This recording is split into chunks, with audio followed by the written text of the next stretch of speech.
You ever heard that one? The spirit of Rahab. Uh-oh. You ever heard that one? I know you ain't. We usually associate this particular spirit with the woman that was a prostitute in the town of Jericho.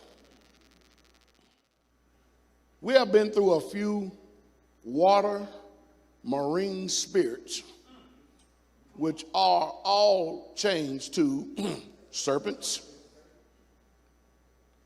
pythons, pride, rebellion, Leviathan. That's the chief one right there, isn't it? Huh? Jezebel. Y'all have not seen how all these associate, how they tie in together? All of which seek to attack Yah's chosen, especially, listen, key word there, at the crossing over. We're going to get there, okay? At the crossing over. They really, truly ramp up their attack at the crossing over. Dragons. You go to Strong's, you talk to some people today that have you to think there's some type of mythological creature. But the book doesn't speak of them as some type of myth. Both naturally and spiritually, it speaks as them are very real entities. Extremely real. But because we've been dumbed down for them to be fairy tales, you know what I mean? We get entertained by the movies, and the dragons are always on the so-called alleged good side. As evil as they looking too. Look at this one. Come from the house of dragons. We get mesmerized by it. And then, look, dragons are not your friends and never have been.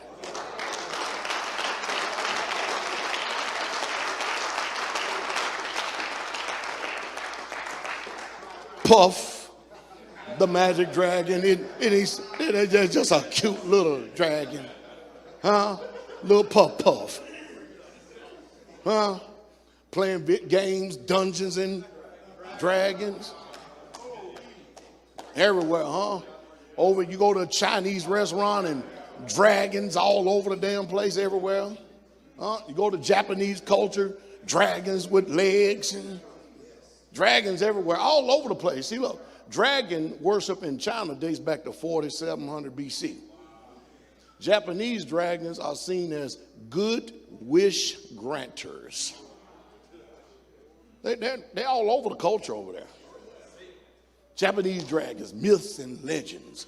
Ooh. They look at them little creatures, got feet and everything. How we know the serpent wasn't a dragon? Rather than a snake, just a snake. I mean, after all, he did get his legs taken away.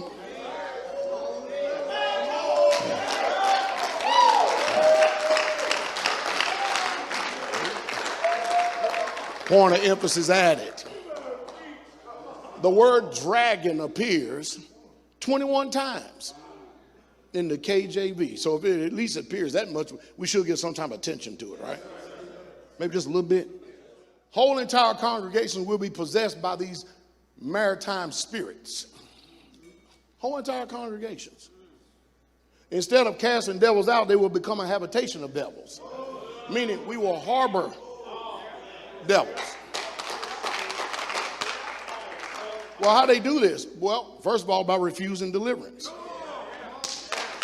Refusing to speak about it, adopting a hands-off attitude against it, not making it known, conveniently avoiding, not seeking Yah's face to see what we need to be delivered from.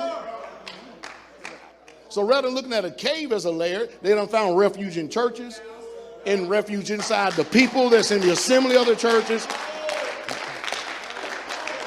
They're already in the cities, the towns and everything. They already got all the ignorant folks out there that ain't born again.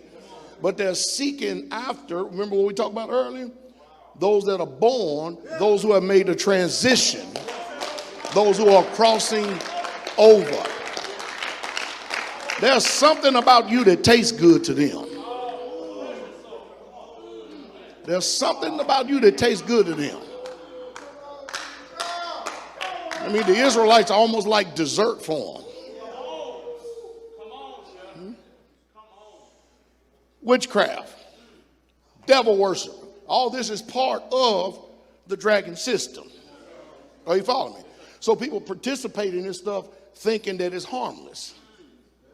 But are we not inundated with witchcraft in this country? Is not some of these assemblies inundated with witchcraft? Are they not? I mean, devil worshiper. Do not people openly worship demons and devils? Look, sexual immorality. Shoot, this is no longer a thing that's just in the world. This done infiltrated the assembly. Just people sexually immoral, man. Whoa. Look, sodomy. Is this country reeked with sodomy? See, all of these is the reason why countries, the reason why cities, townships, homes, communities become a habitation of devils, a habitation or dwelling place for dragons, because these type of spirits where it's invited and it's at home. It's at home. So when you see all this take place, it's just not just taking place because people say, well, it's my body, my choice. It's whatever I want to do. Do as thou wilt and all this other stuff. No. There's something that's being suggested to the spirit of men's minds, and people are biting off on it. Lesbians, LGBT, I told you they're going to have all them alphabets full before it's all done. Whoredoms, the spirit of Rahab.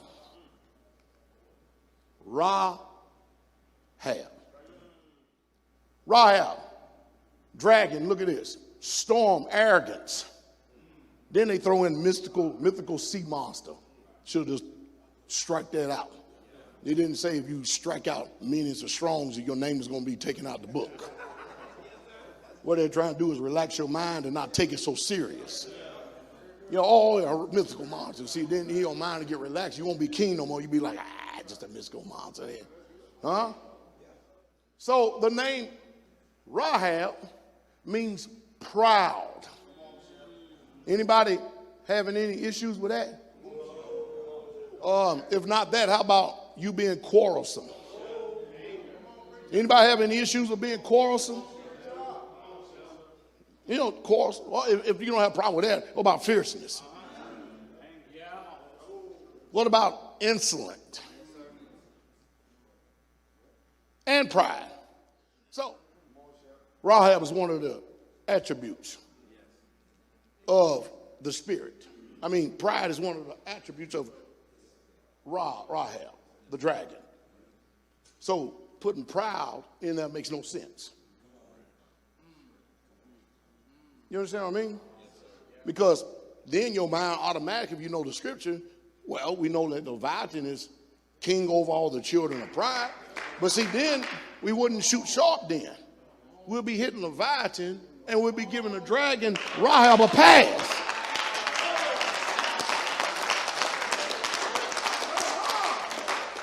So we hit Leviathan and here's Rahab getting a pass.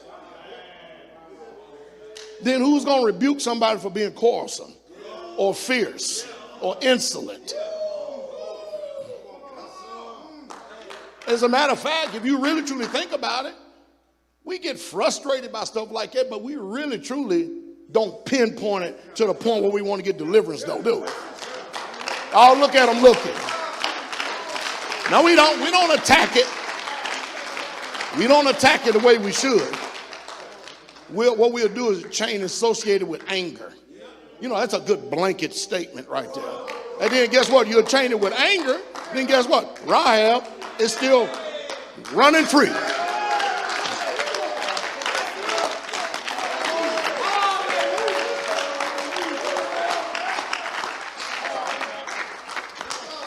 You remember when I did this message on the courts of heaven, right? And remember, when you go inside the courtroom, we're talking about you have to be very definitive. You can't just be coming up there talking out the side of your neck, just throwing out words and stuff. These words got to have a meaning, and the meaning has to be associated with what you're saying. So if I came up in the courtroom just talking the way I normally talk, they wouldn't hear me, would they? They'll look at me like some idiot and buffoon. That's how most of you look in deliverance when you're trying to go after something. You talking, you know what you're saying, but this spirit ain't moving because they know you ain't talking to it.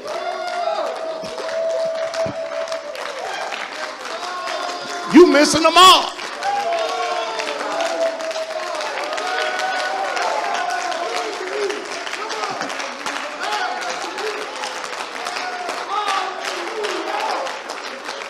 I mean, you think about it. Leviathan getting accused for every damn thing. Rahab been getting a pass all this time. Wow.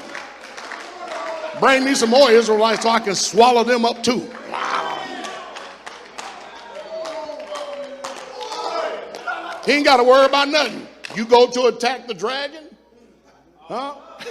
Rahab said back, well, Leviathan, you up again.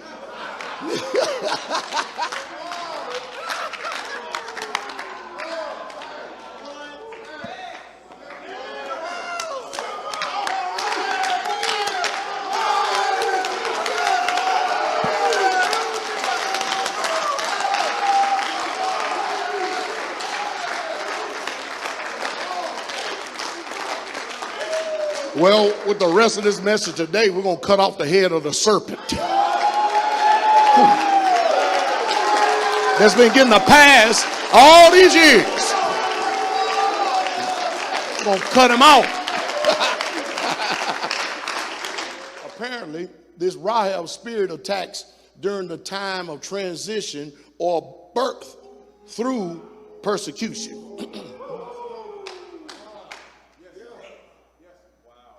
I mean, how much persecution have you ever suffered in life? Not much, right? Until you become this way. See, when you crossed over, persecution started. Aren't you? Remember Revelations? And when the dragon saw that he was cast unto the earth, he did what? The woman which brought forth the man-child. I looked up the word persecuted. Make them to run and flee, to put to flight, to drive away, to pursue. By implication, to persecute, ensue, follow, give, and suffer, persecute, press towards. So what is the sole purpose of this spirit? This spirit, sole purpose is, this spirit never stops attacking you. When you are born again, it is always seeking to get you to abort your walk with Yah through pride, arrogance, rebellion,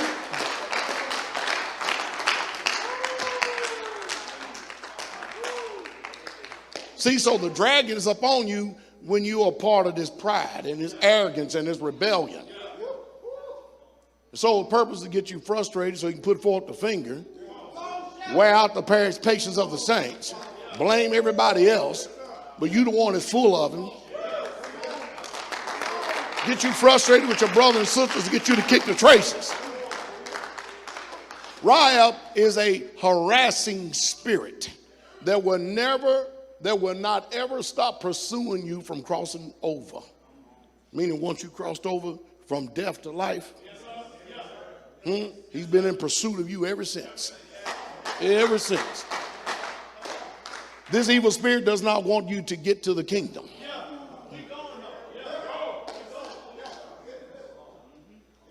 We all know the sounds of animals. We know the snakes hiss, bats screech, dogs bark. Isn't that right? But what does a dragon do? What kind of sound does it make? Micah got the answer. Micah 1:8. Therefore I will wail and howl. I will go stripped and naked, and I will make a wailing like the dragons, and mourning as the owls.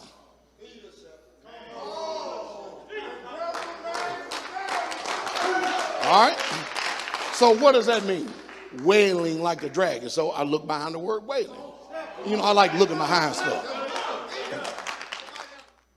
Wailing means lamentation. One mourneth, or wailing. And it changed to Hebrew 55:94, which says, look, properly to tear the hair and beat the breast, do in grief, generally lament, mourn. Watch this.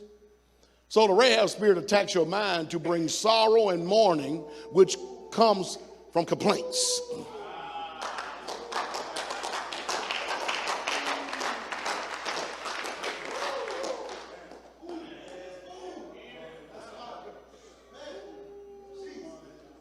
The Rahab spirit is seeking to swallow up the Israelites through strife.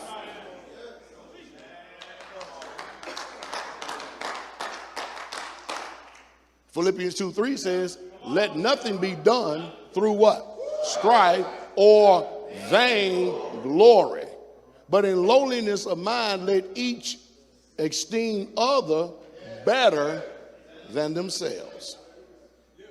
Is that right? What kind of place would this be if we always put others before ourselves?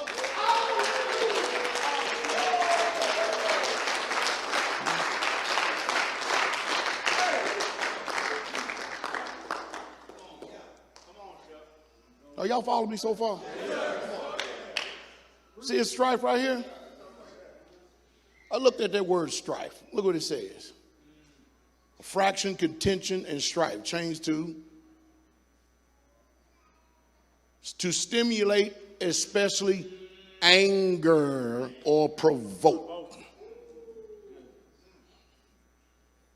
See, all this can't be Leviathan.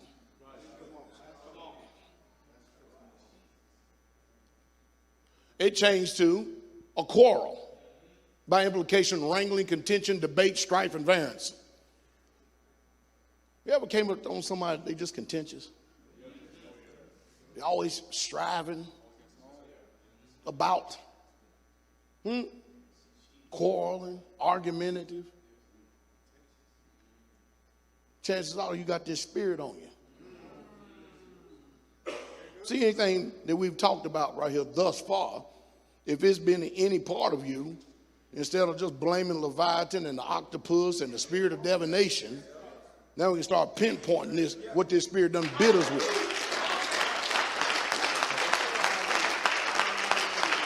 Who is a wise man? Who is a what kind of man? Wise man. Wise man, read. And endued with knowledge among you. Did y'all hear that? Come on. Let him show out of a good conversation. Let him show out what kind of conversation? Good conversation. Come on. His works with meekness of wisdom. With what kind of meekness of what? Read. But if you have bitter envying and strife in your hearts, come on, glory not and lie not against the truth. This wisdom descends not from above, but is earthly, sensual, devilish. For where envying and strife is, there is confusion and every evil work. Now, isn't this part of that spirit? Read on, 17:18. But the wisdom that is from above is first pure, then peaceable, gentle, and easy to be entreated, full of mercy and good Now, fruits. hold on. Are we that way towards each other? What situation actually entices you to be the very opposite of what this book is telling us right here to be? Is that now? Come on, when's the last time y'all seen a quarrel amongst yourself? Or contentions or strifes and... See, this spirit of Rahab be running all over the place. Pray, get deliverance, still got the same spirit. Can't get rid of it. Contentious, quarrelsome. Read. Full of mercy and good fruits, without partiality and without hypocrisy. And the fruit of righteousness is sown in peace of them that make peace. Now, how many of y'all are seeking peace and pursuing it? You know what I mean? Also good. We ain't gonna never have another argument or debate or quarrel or division or dissension. Because nobody be seeking their own glory then, would they? See, now here's the Pastor Dowell interpretation of James 3:16. For wherever there is jealousy and envy and contention, meaning rivalry and selfish ambition, there will be confusion, rebellion and disharmony of all kinds of vile and evil practices. Not just a little bit more concrete. Just a little bit more. Well, got to figure out that one too. Oh, we read that part. See, power struggles, contending to have your way, and exertion of superiority. All strife is rooted in anger, which is rotten like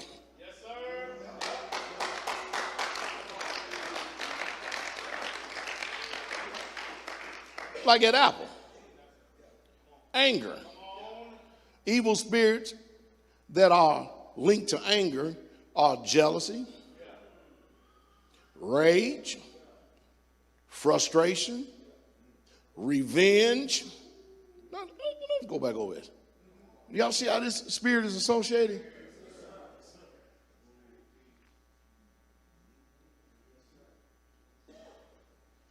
Very few people admit that they're jealous.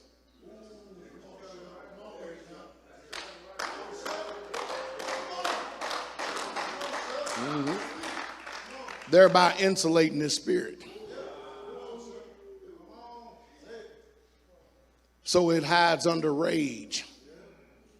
That's why the book says jealousy is the rage of a man.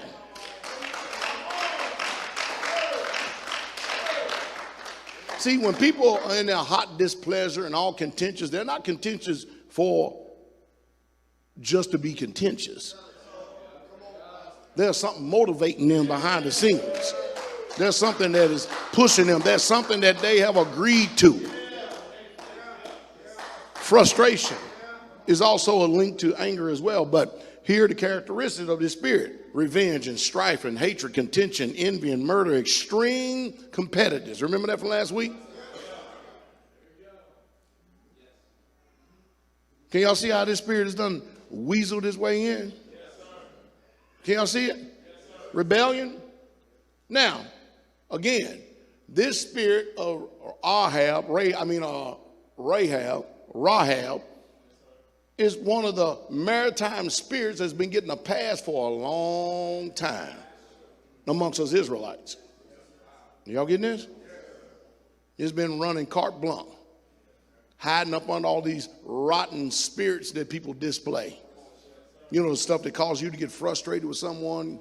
Oh, I'm just tired of dealing with them. Ain't no dealing with them.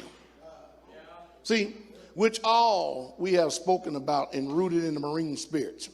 So Python, the spirit of divination, serpent, Rahab, are all the same spirits working in the Leviathan family.